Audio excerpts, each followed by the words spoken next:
Hey guys, it's Avi Sharma from unleashthephones.com, and today we'll be taking a quick look at Oppo's new flagship for 2014, the Oppo Find 7, and its toned down version, the Oppo Find 7a. Let's talk about the Find 7 first.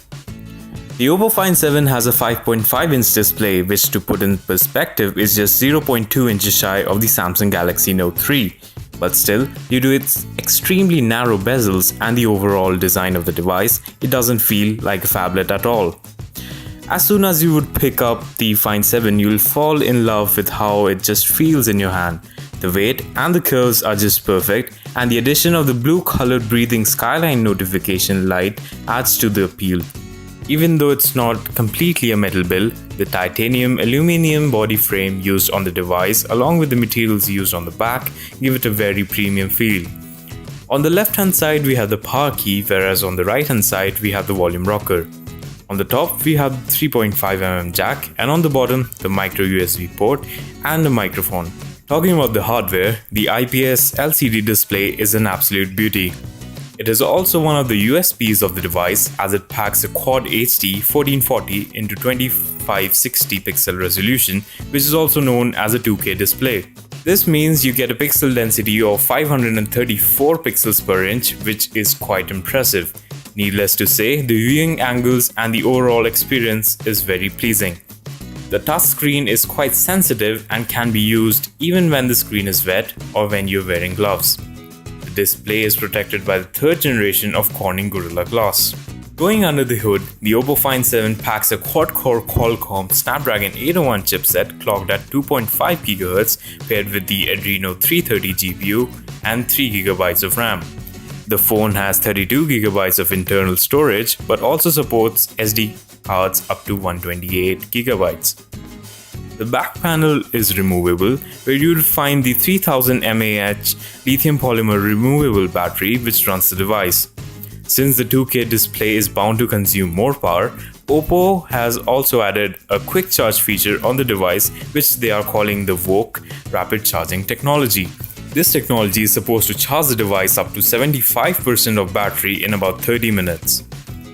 The Find 7 has a 13 megapixel primary camera which can record 4K Ultra HD videos, as well as has a Ultra HD picture mode which picks out the best parts out of 10 consecutive pictures and combines them into a 50 megapixel Ultra HD picture. The phone also has a 5 megapixel front facing camera. The Find 7a is an exact replica of the Find 7, at least design wise. Yes, the back is a bit different and so are the specs.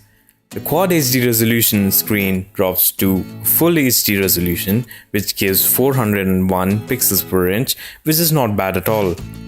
The Find 7a has the same Qualcomm Snapdragon 801 chipset but is clocked at 2.3 GHz instead of the 2.5 GHz clock speed found on the Find 7.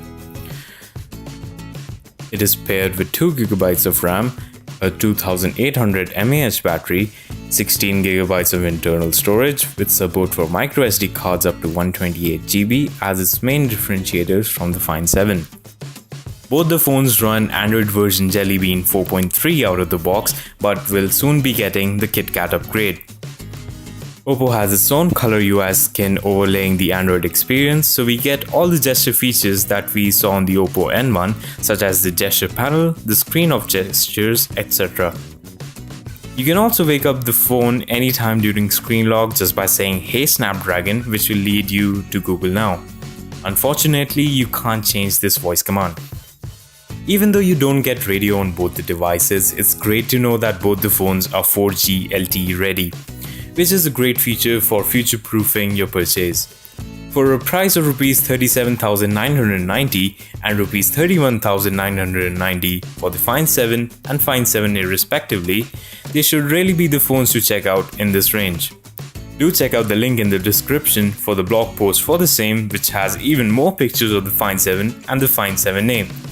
We'll give a final verdict about these devices in our in-depth reviews soon, so stay tuned for those.